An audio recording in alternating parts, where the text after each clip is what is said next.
In Psalm 147, verse 14, it says, He grants peace to your borders and satisfies you with the finest of wheat.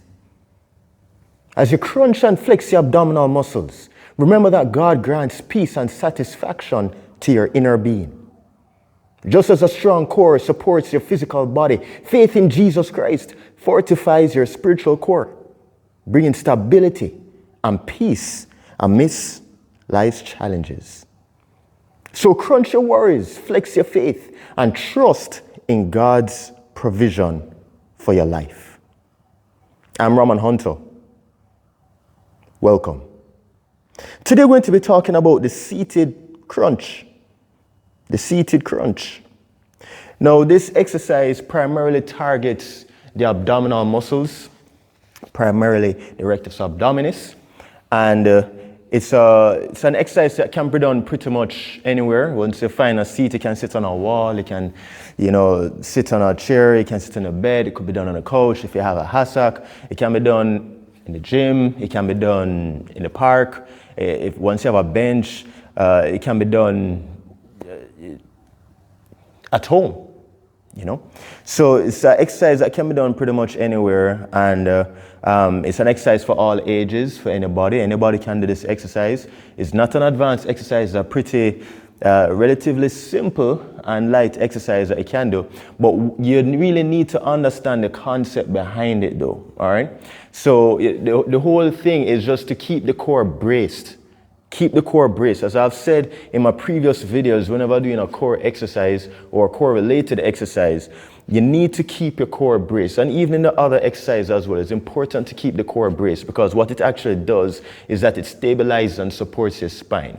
If you're doing any overhead activities, it helps to support the spine during an overhead activity. If you're lifting a heavy load over your head, if you're pulling a heavy load, pushing a heavy load, having a braced core really helps in the transfer of that energy and really helps to provide that support and stability for your spine and for the rest of the body while you perform that exercise. So it's really important to learn and to know how to brace your core.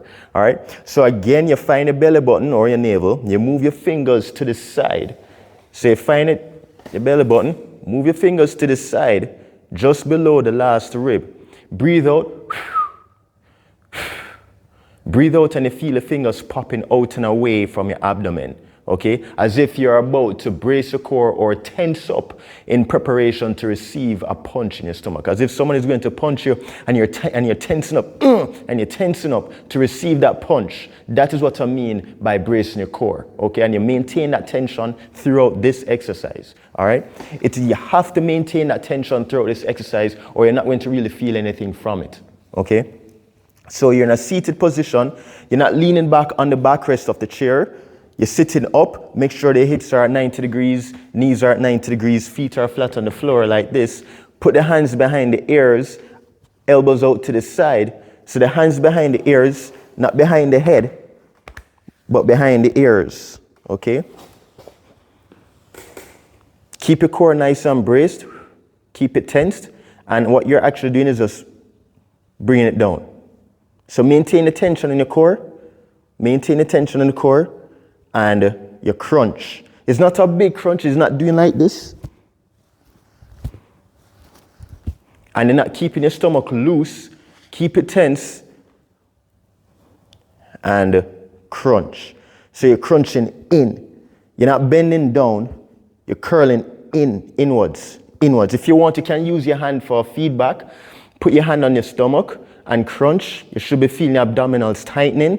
If you don't feel the abdominals tightening, then you're not doing it properly. Feel the abdominals tightening there as you maintain the tension in the abdominals as you perform the movement of the crunch, all right?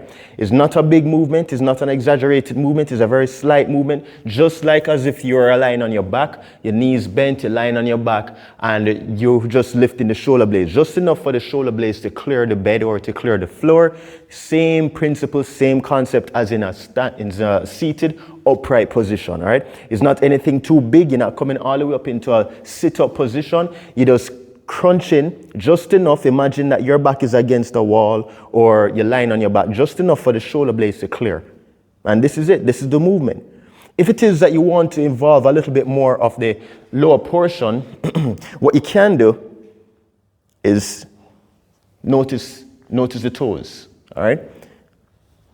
So it's like you're coming up from below and you're going down from above and you're crunching in the center. Crunching in the center, okay? Crunching in the center. Boom.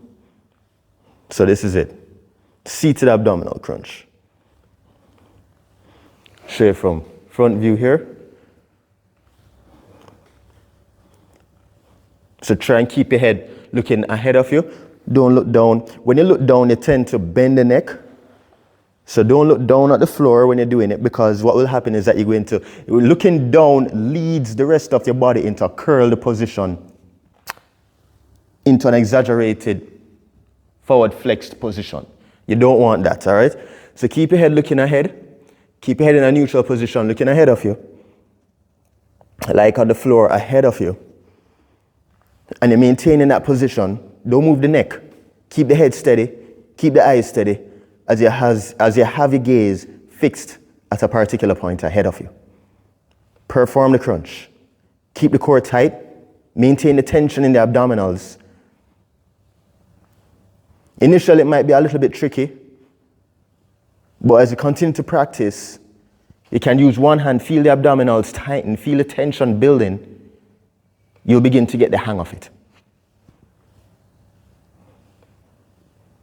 It's a wonderful core exercise, the seated abdominal crunch. Remember to like and subscribe to my YouTube channel. I'm Roman Hunter. Have a wonderful day. Blessings.